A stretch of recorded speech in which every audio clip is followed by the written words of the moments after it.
افغان طالبان اور بھارتیہ اسپانسر فتنہ الخارج کے اشتعال انگیزی پر پاک فوج کی جوابی کارروائی۔ پاک فوج کی جوابی کارروائی میں 200 سے زائد طالبان اور دہشت گرد ہلاک۔ ISPR کے مطابق 11 اور 12 اکتوبر کی رات پاک افغان سرحد پر بلا اشتعال حملہ کیا گیا۔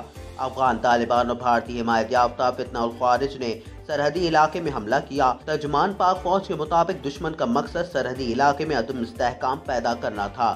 پاک فوج نے بروقت اور فیصلہ کن کارروائی سے دشمن حملہ پسپا کر دیا۔ حملے کے دوران 23 پاکستانی جوانوں نے جام شہادت نوش کیا۔ سرحدی جھڑپوں میں 29 اہلکار زخمی ہوئے۔ پاک افغان بارڈر پر افغانستان کی بلا اشتعال فائرنگ کا پاک فوج کا بھرپور جواب۔ طالبان کی جانب سے بلا اشتعال جارحیت کا پاکستان کی جانب سے منہ توڑ جواب۔ پاکستانی فورسز کے بھاری ہتھیاروں کے استعمال کی ویڈیو منظر عام پر آ گئی۔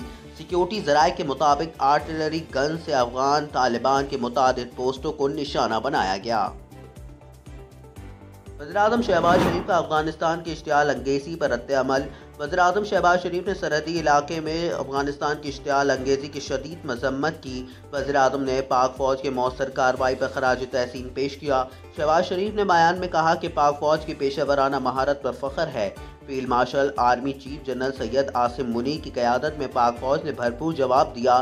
پاک فوج نے افغانستان کی متعدد پوسٹیں تباہ کر کے دشمن کو پسپائی پر مجبور کیا۔ پاک فوج کی جوابی کارروائی تیزی سے جاری۔ افغانی پوسٹوں کو مؤثر نشانہ بنایا جا رہا ہے۔ پاکستان نے افغانستان کی جنگ بندی کی درخواست مسترد کر دی۔ ضلع کرم میں پاک افغان بارڈر پر ایک اور افغانی پوسٹ تباہ کر دی گئی۔ خلاچی سیکٹر میں افغانی پوسٹوں کو مؤثر طریقے سے نشانہ بنایا جا رہا ہے۔ سیکیورٹی ذرائع کے مطابق دوران میلہ اور ترکمازئی کیمپس بھی تباہ کر دیے گئے۔ بلوچستان کے برامچہ سیکٹر میں افغانی شودان پوسٹ بھی تباہ کر دی گئی۔ گورنر KP کے اعتراضات پر علی امین گنڈا پور کا رد عمل۔ KP کے مستعفی وزیر اعلیٰ علی امین گنڈا پور نے دونوں استعفوں پر دستخط کی تصدیق کر دی۔ نجی TV کے مطابق علی امین گنڈا پور نے گورنر کے خط کے تناظر میں قانونی مشاورت شروع کر دی۔ سماجی رابطے کی ویب سائٹ پر جاری بیان میں علی امین گنڈا پور کا کہنا تھا کہ گورنر نے 8 اکتوبر کا استعفیٰ موصول ہونے کی تصدیق کی تھی۔ علی امین گنڈا پور نے واضح کیا کہ اپنے دونوں استعفوں پر دستخط کی تصدیق کرتا ہوں۔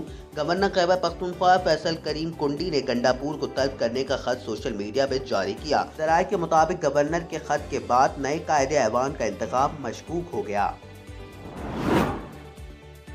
معاہدے کے بعد حماس نے یرغمالیوں کو منتقل کر دیا۔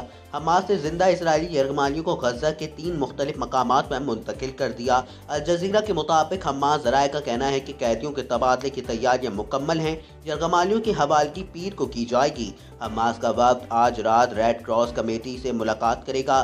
ملاقات میں حوالگی کے طریقہ کار پر اتفاق کیا جائے گا۔ حماس ذرائع کے مطابق رہائی کا عمل غزہ کے 3 مقامات پر بیک وقت انجام پائے گا۔